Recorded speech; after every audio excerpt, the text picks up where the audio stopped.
Hello students, आज हम बात करेंगे मैथमेटिक्स। मैथमेटिक्स को इन शॉर्ट में हम क्या कहते हैं, शॉर्टकट में कहते हैं मैथ्स। तो आज हम देखेंगे मैथ्स की फुल फॉर्म क्या होती है। तो मैथ्स की फुल फॉर्म होती है M represent for mental, A represent for ability, T represent for test, H represent for help और एस रिप्रेजेंट फॉर सॉल्विंग। यानी मैथमेटिक्स का फुल फॉर्म क्या होगा? Mental ability of test which helps to solving the problem, to solve the problem or solving the problem। यानी हमारी जो mental ability है, जो क्या करती है, हेल्प करती है किसी भी क्वेश्चन को सॉल्व करने के लिए। तो मैथ्स के जो फंडामेंटल प्रिंसिपल हैं, बेसिक फंडामेंटल प्रिंसिपल हैं, वो क्या होते हैं? Addition, subtraction, multiplication, division. जब हम स्टार्टिंग में जाते हैं तो हमें फंडामेंटल प्रिंसिपल यहीं से स्टार्ट करते हैं मैथमेटिक्स की। आज हम बात कर रहे हैं बोर्ड मास की। बोर्ड मास सबने ही पढ़ा होगा, जब क्लास 4 5 में पढ़ते हैं और उसके आगे भी आता रहता है।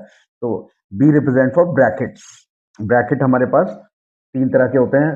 करली सर्कुलर ब्रैकेट सबसे छोटा, करली ब्रैकेट एंड स्क्वायर ब्रैकेट। सबसे पहले हम सर्कुलर ब्रैकेट को सॉल्व करते हैं, फिर करली को और देन स्क्वायर ब्रैकेट को।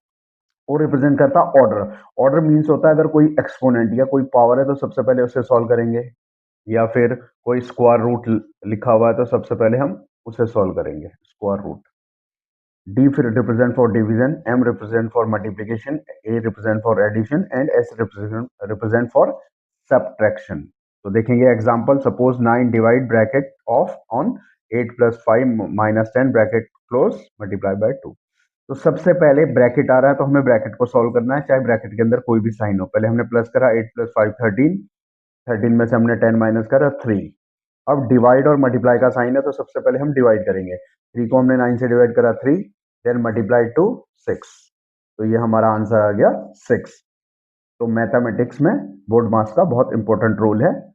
तो आई होप आपने सभी ने पढ़ा होगा और आपको सभी को क्लियर हो गया होगा। तो आप प्रैक्टिस करेंगे तो हो जाएगा।